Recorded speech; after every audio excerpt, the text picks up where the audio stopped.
Everybody here pretty much? So first thing we want to talk about is safety. And the bison are very unpredictable. One year we had a big bull back up in the tub, and he almost cleared the top and of the rail, which is 9 feet high. His back feet came from that far, and there's about 15 people right on the other side. So we want everybody to be focused on the bison coming through. So please pay attention. Safety and efficiency.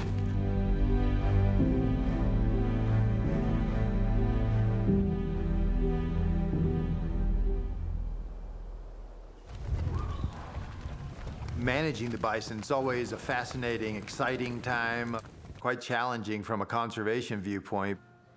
So the first thing we do is once a year we plan and we talk about the condition of the grassland, the condition of the herd, and we talk about how many animals we want to remain on the ranch after processing. All the animals that we sell, that we ship off the ranch, they constitute the income that we need to run the ranch. We basically work all year on the money that we made from last year, and if we don't have that paycheck again, things get pretty dicey. So the bison are going to come in. We're going to have a crew pushing them in, and one of you, three of you all will probably be helping prod them into the squeeze.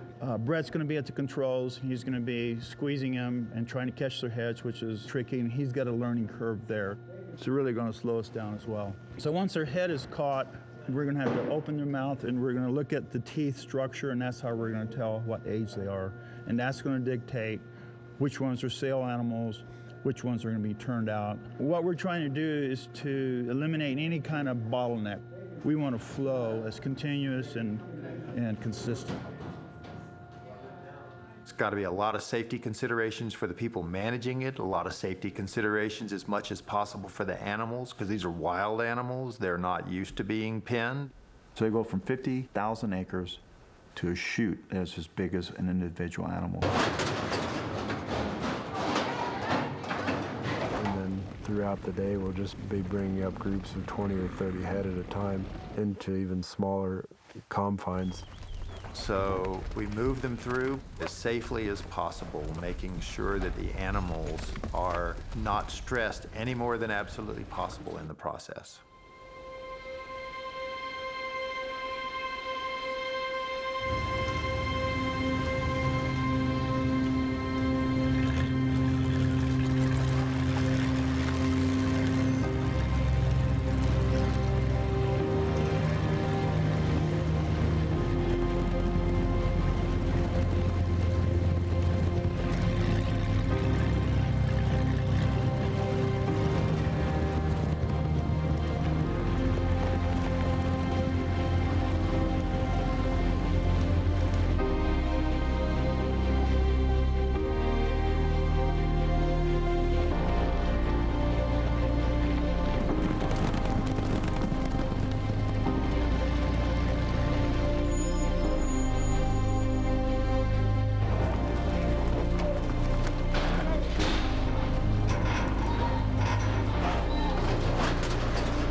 We get them into the head bale individually. Everything's weighed.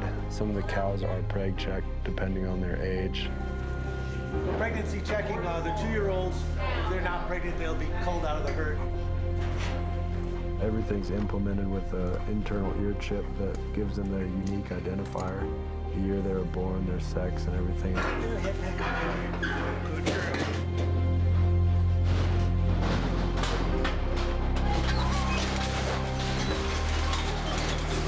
Looking for any health issues that might come up. Necessary vaccinations are done at that particular part in time. And we're checking the age of the bison as they go through. He's getting shipped. Yeah. And then all your sale animals are kind of sorted out according to weight and age and sex. And everything not getting sold or moved gets turned out almost immediately.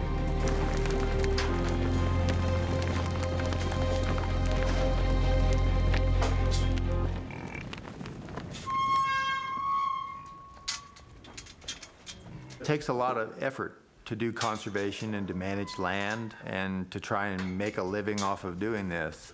And we have some hard choices in our future.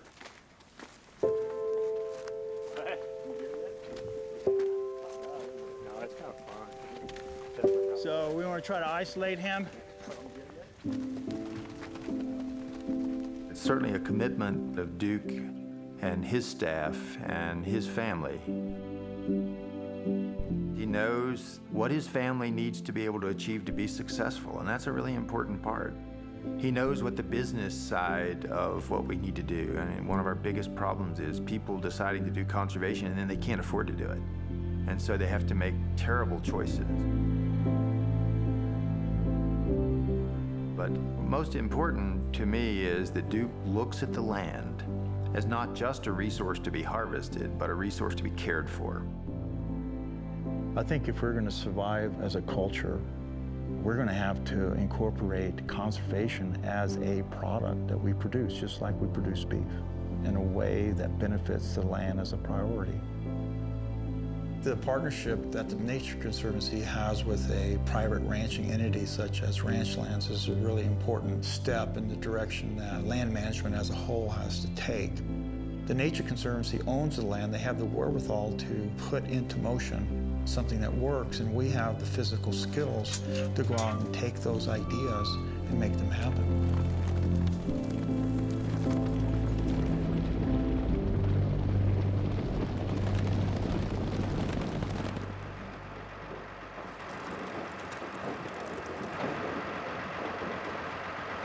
So after they finish, we'll run those through and load them.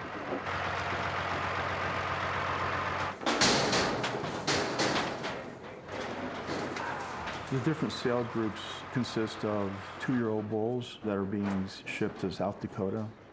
Another sale group are older cows that are not pregnant, and we're selling them because we want to minimize how many are going to die from old age. And most of the older, mature bulls are turned back out with the herd. When we start getting close to a truckload of 45 head, we'll halt production and load that truck.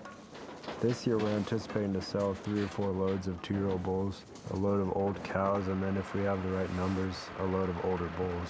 Those will be all our sale animals this year.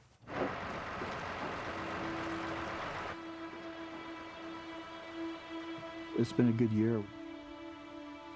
So far, everything has gone more or less according to plan, and we've got enough buffalo in to get us through another year. I've seen a lot of evolution from when I started doing it until now. And the processing has just kind of been picking up steam since day one. I'm feeling pretty good. We had our best day yesterday. I got so much to learn yet. I haven't been through a full year even. One thing that stuck in my head about when I interviewed for the job, I called a guy who knew Duke, and he said one thing about Duke, nothing's impossible.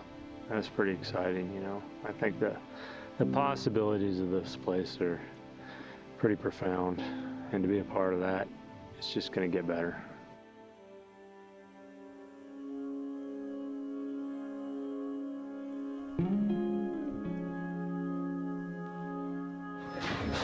All good? Really good. I have accomplished 90% of what I want to do in my life. If I were to die tomorrow, I'd be very happy with what I've done. But I want to be able to make sure my kids can continue on and live the life that they want in the way that they want. If we're going to attract a younger generation, we have to improve the business.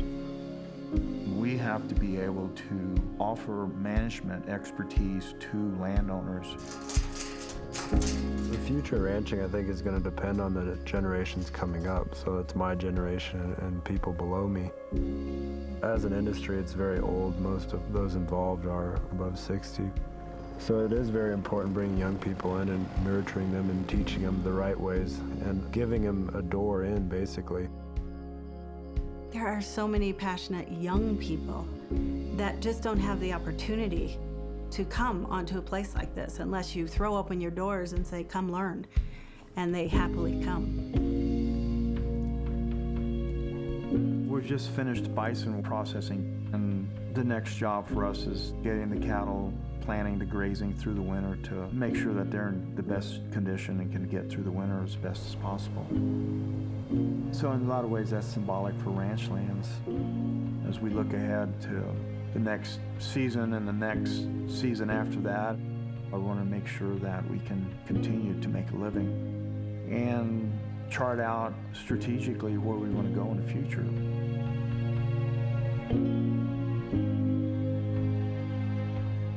It's very important to me to try to preserve ranching and to try to build bridges into the future so that we can continue this uniquely American legacy of the West.